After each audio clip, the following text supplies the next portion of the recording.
அசுத்தாவியோ பரிசுத்த ஆவியோ உள்ளே குடி புகுந்துதான் வெளிப்படுது. எசேக்கியேல் 3:23-24. அப்படியே நான் எழுந்திருந்து பள்ளத்தாக்குக்கு புறப்பட்டு போனேன்.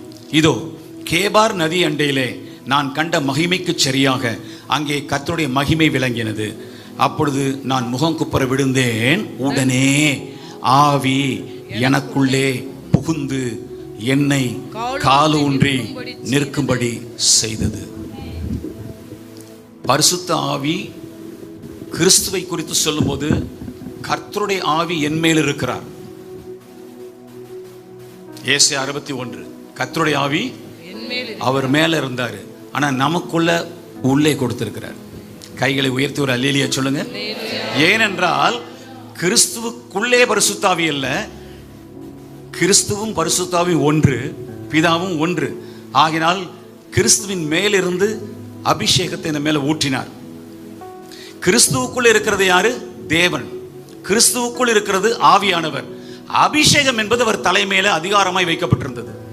நமக்குள்ளே அபிஷேகம் தலையில ஊற்றப்படுகிறது போல எண்ணெயை வச்சு ஜெபம் பண்றோம்ல, நம்ம மேல வரல, அது நமக்கு உள்ள இருக்குது.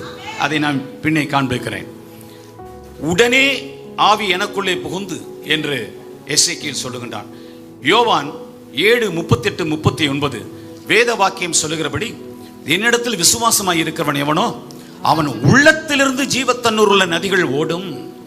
தம்மை விசுவாசிக்கிறவர்கள் அடைய போகிற ஆவியை குறித்து இப்படி சொன்னார். இயேசு இன்னும் மகிமைப்படாதபடியினால் பரிசுத்தாவி இன்னும் அருளப்படும்.